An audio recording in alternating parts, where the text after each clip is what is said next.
Morning, Stan.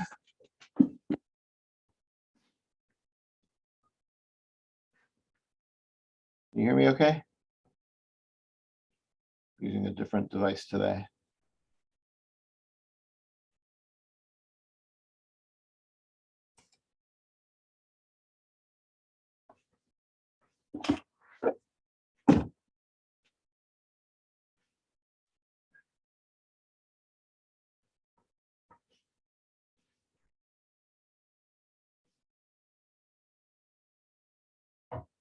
Be right with you.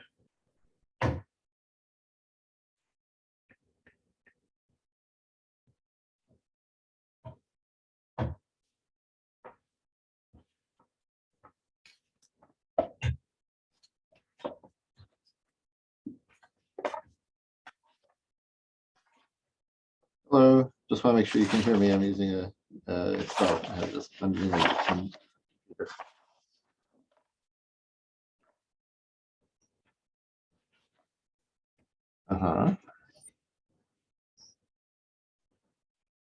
And you don't hear anything through there?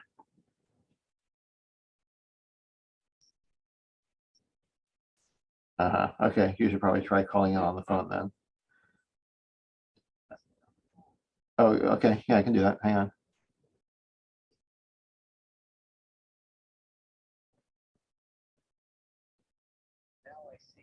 Oh, now you see me. Yeah, can you hear me? Can you hear me through the computer? Actually, yeah, there we go. Okay, you can hear me through the computer? Yeah, I hear you through the computer. You hear me? Wait, I'm not hearing you, but can you hear me? Thumbs up or I thumbs hear down? you. Okay, fine. You hear me? My volume. All right. Oh, wait, say something? Do you hear Yeah. me? I did. Okay. Good. All the technical problems. Good morning to you. Morning. All right. So we begin a new tractate today, Chagigah. And by way of introduction, Chagigah is, I guess we would translate as festival or the festival offering. So for the three holidays, Pesach, Shavuos, and Sukkot, everyone, will see who everyone means, but everyone had the obligation to go on pilgrimage and go to the temple in Jerusalem. And that triggers two sacrificial obligations. One is called the Korban Riyah, the appearance sacrifice. So as the Torah says, when you come to be seen by God, don't come empty-handed. So you have to bring a sacrifice, and that's an Olah sacrifice. And there's also the festival sacrifice, which is part of the joy of the festival, which is a shlamim, meaning that it is partly burned on the altar and partly eaten by the person, and that's your holiday meal. You know, that's the festive offering. So the Gemara will discuss both of those. In fact, it will start with the other one, but the tractate is named Chagigah, festival offering. So the Mishnah starts, "Kol chayvin b'riyah." Everybody is obligated in this appearance, and appearing in the temple. Chutz, except for the following long list: cheresh v'katan. So that's people who presumably are not mentally fit or not mentally in a place where they can be obligated in mitzvah. So a cheresh usually means a deaf mute, and although we no longer have this position, but it was assumed that the person who is a deaf mute has no way of becoming educated, and so he is considered incompetent. And a shota, meaning somebody who has a mental deficiency, and katan, a minor. And we'll see exactly now in the case. In this case, as we will see today, a cheresh is more broad and a minor is less broad. So it's only very small children who are not obligated, as we will see. Of the tumtum vandroganus, someone of either indeterminate sex or has both male and female genitals, because here the Torah says specifically, Yera'eh kol zechurcha, all your males shall be seen. So if you're not if you're not clearly a binary male, then you're not obligated. V'nashim are women for the same reason. Va'avadim, va'avadim she'einam meshuchvarim, slaves who have not been freed, which is a strange phrase. Usually, slaves meaning Canaanite slaves, not Jewish slaves. Jewish slaves are obligated in mitzvah, except that they're under the dominion of their owner. But a non-Jewish slave is not generally is usually lumped in together with women. Okay, so if you're part of a Jewish household and you're owned as by a Jewish household, you are obligated in certain things, but usually at the level of the same obligation as women. But here it says slaves who have not been freed. So the Gemara will discuss what does that mean. Hachiger v'hasuma, someone who is lame. We'll see why all these things today in the Gemara. Vasuma, someone who's blind. Hacholeh, someone who's sick. Zakein, elderly. Umishein lo yachol alav b'raglav. Generally, someone who cannot walk up to the temple because they're called regalim, right? Shalosh regalim, the three. So we call them three festivals, right? But the root is regel, a foot, right? So because they're pilgrimage festivals where you have to go, travel, walk, whatever, to Jerusalem, to the temple. So that's why they call the Shalosh Regalim. And the Gemara gets, the Mishnah gets from that if you can't walk, then you're not in the game. Ezu katan. So the Mishnah wants to know, how do you define a minor? Someone who's too young to sit on his father's shoulders and be carried from the city to the temple. Meaning basically you just have to be old enough to sit up and ride on your parents' shoulder, on someone's shoulders, then you are obligated, which is a little strange also, because like minors are not obligated themselves. It probably means that the parents are obligated to take them along if they're old enough to travel that way.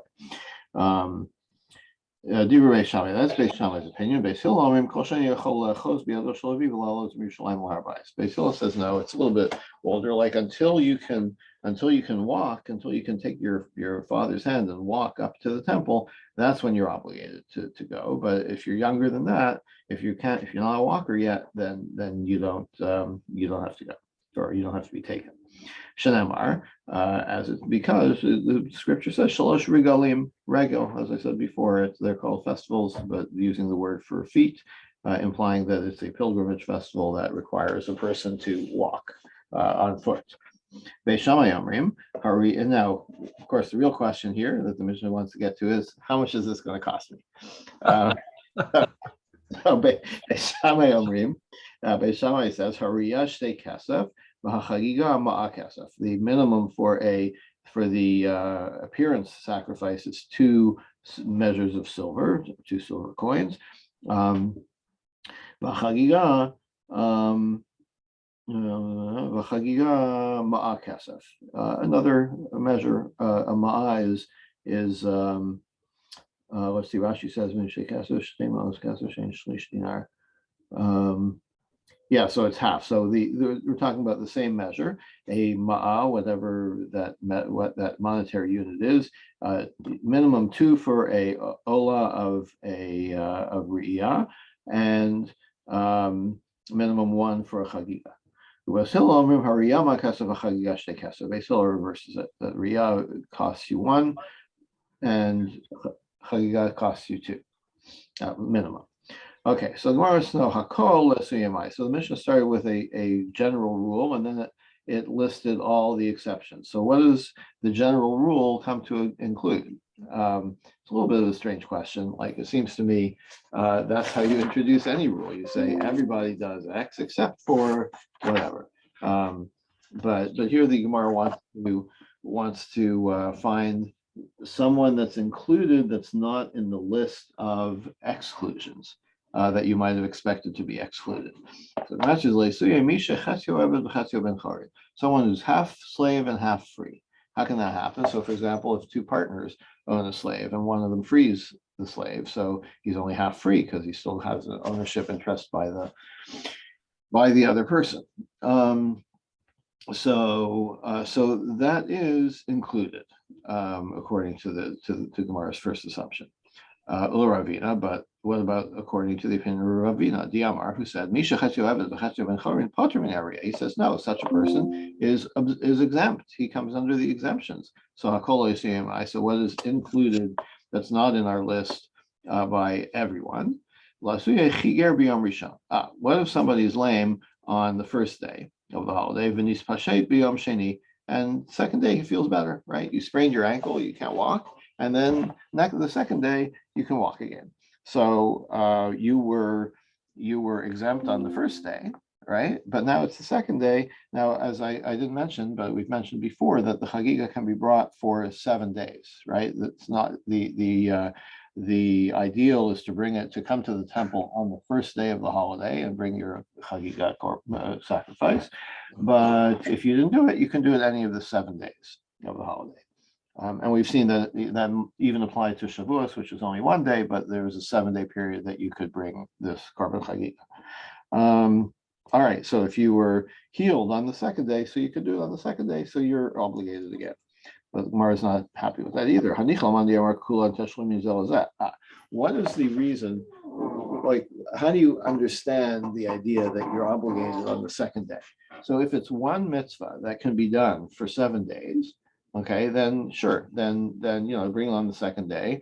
You're eligible because your ankle healed. So of course you'd be obligated. But what if the obligation is really on the first day? If you didn't bring it on the first day, then you can make it up by bringing it on the second day. Okay. Well, in that case, if you're exempt on the first day, you don't need a makeup, right? You're off the hook. So there's no makeup required. The makeup is only for somebody who was obligated and didn't fulfill the obligation. All right. So if that's the case, if you say that's the case, that the obligation is only on the first day and all the other 6 days are just makeups, then hakola suyamai. So you can't include somebody who is lame on the first day. He was exempt and he doesn't have to do a makeup. So now who are you going to include as the extra person in the rule who's not listed in the exemptions of the Mishnah? So Gemara says, a person who's blind in one eye. So he is included. He has to bring the Korban Chagigah. Okay. And now we'll see what this is about. Udeloki Haitana, not following this other Tana, the Tanya in this Mishnah, Brisa. Yochanan ben Dahavaya, Mishum Yehuda, Yochanan said, Suma biachas mina potter min area. Actually, he says that a blind person who's blind in one eye is exempt. So our Mishnah would take the other position, that he's not exempt, and so that's who's included, and everyone is included. Everyone's included, meaning even the guy who's blind in one eye. But this other source is a person blind in one eye is exempt from the appearance sacrifice, from appearing in the temple. Shanamar, where do I get that from? Yirah, because the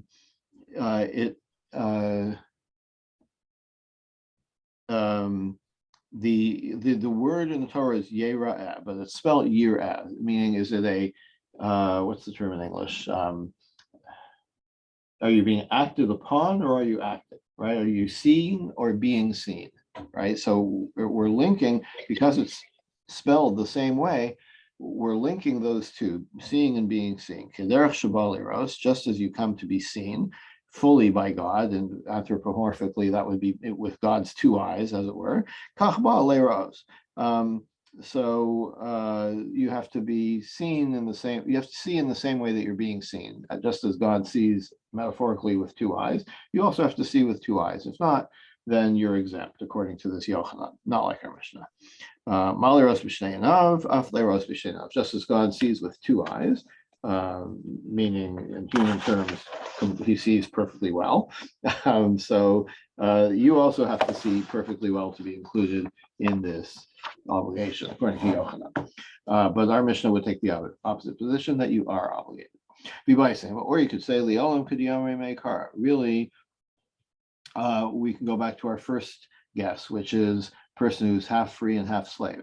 That's who's being included, that he does have to he is obligated in the pilgrimage. You want to ask that Ravina says a person who is half slave and half free is off the hook, right? Lokasha, not a problem. Ravina says they changed the rules, right? They first understood that such a person is included in the pilgrimage, and that's why our Mishnah says Hakol Chayavim B'Riyah, everybody, including the half slave, half free person. And then they changed their minds, or they discovered that tradition was otherwise, and according to Ravina, and that's why Ravina contradicts the Mishnah. Ditznan. So in other words, at the time the Mishnah was written, Ravina would have agreed, but later on he understood that they changed, that the tradition was corrected. Ditznan. Where do we have the source for this idea? Misha Chetio Evan Chetio Ben Charin, person who's half and half slave, half free. Oven is Rabbi Yom Echad, v'yas Asmo Yom Echad. How do? You work, you basically, besides Shabbos, you have 6 days in the week, so you work 3 days for yourself and 3 days for your part owner. That's what Beis Hillel says. I want to Beis Shammai, so Beis Shammai responded, Tikatu, that's Rabbah. Okay, so economically that works out. The master who owns half of you, he should be satisfied because he's getting 3 days of work out of you, which is his due. But what about the person himself? What's he supposed to do when it comes to living his life, to getting married? He can't marry. So a free person is not allowed to marry a slave, and vice versa. So Lisa Shifra he can't marry a slave because he's half free. And he can't marry a free person because he's half slave. Libatel, so what should he do? So not get married. But the whole purpose of the world is to procreate. Shanamar, there's a source for this in Isaiah. Lo tahu bara l'shavas yisara. God did not create the world for nothingness. He created it to be settled. So this is kind of an overarching meta-halachic principle that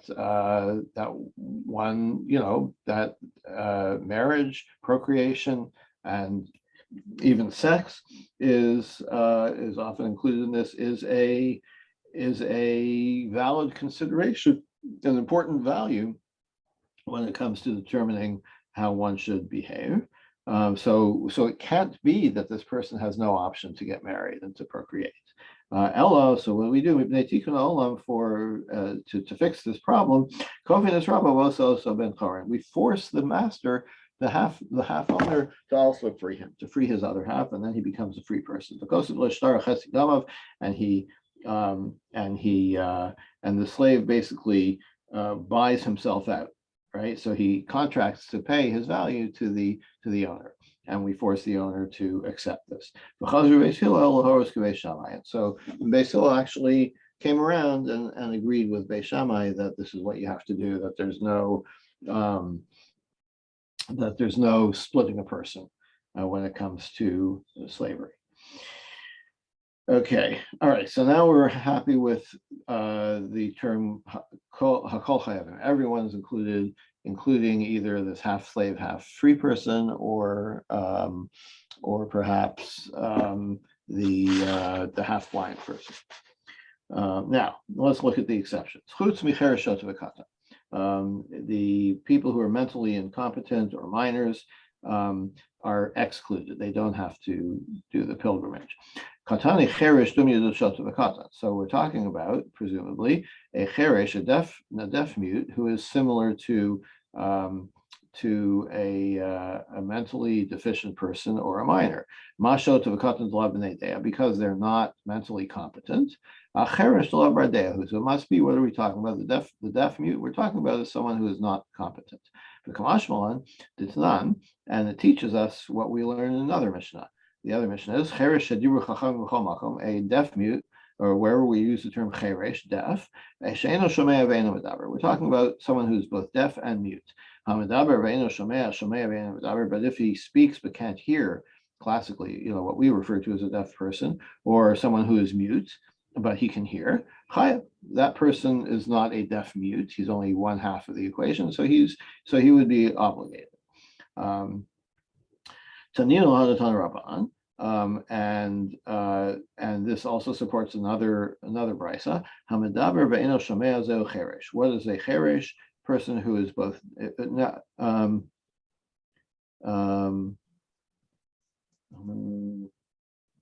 One second.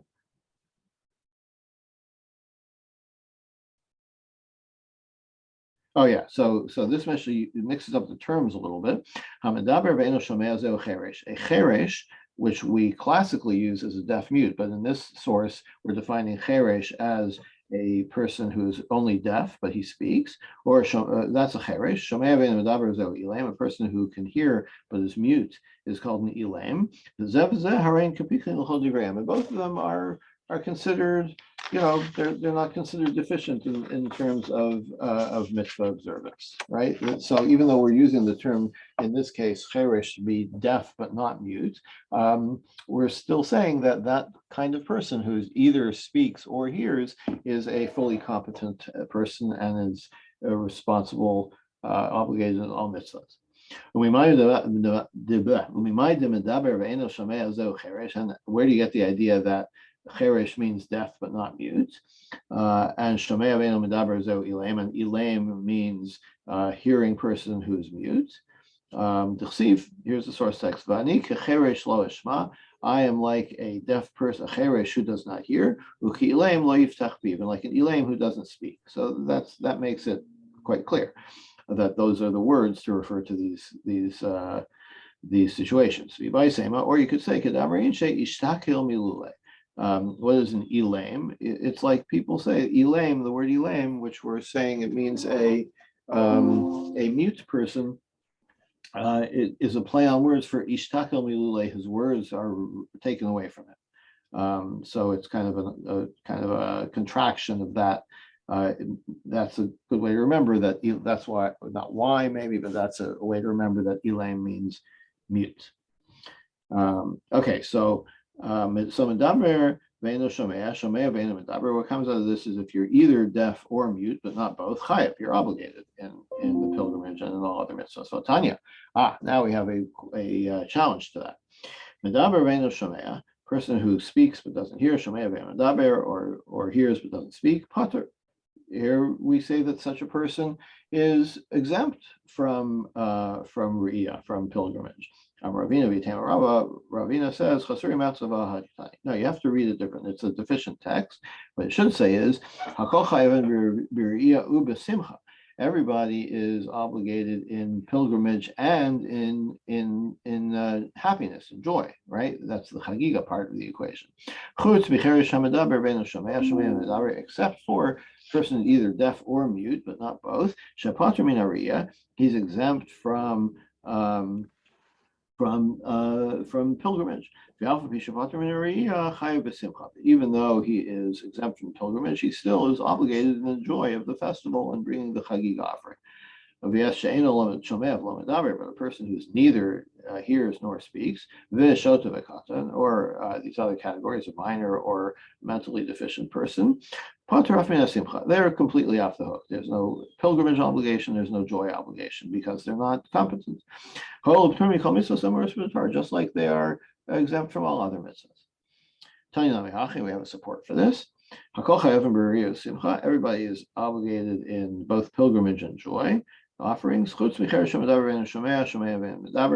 for a only deaf or only mute person. They're off the hook for pilgrimage. Even though that's the case, they are obligated in the joy of the festival and in the shlam and the Chagigah offering. But a person who's both deaf and mute, or mentally deficient or minor, they're off the hook for the joy, for the Chagigah also, because they are all off the hook for all mitzvahs in the Torah because of their incompetence. So that was rather repetitive, but I think we kind of had it drummed into us. So probably not going to forget that, at least for today. And we'll stop here today and pick it up tomorrow night. Thank you, Doug. You have a good Shabbos, everyone. You too.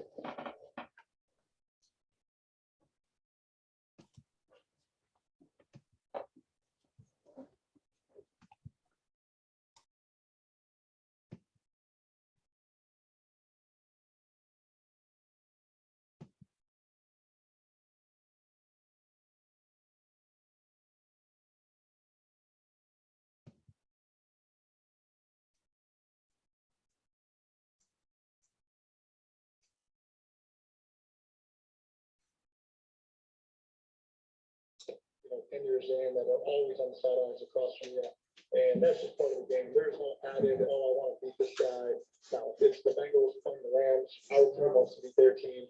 It really has nothing to do with the relationships on the other side of the ball and across the other sidelines. This is more just about us. And congratulations to Green Bay Packers quarterback, maybe soon to be Denver Broncos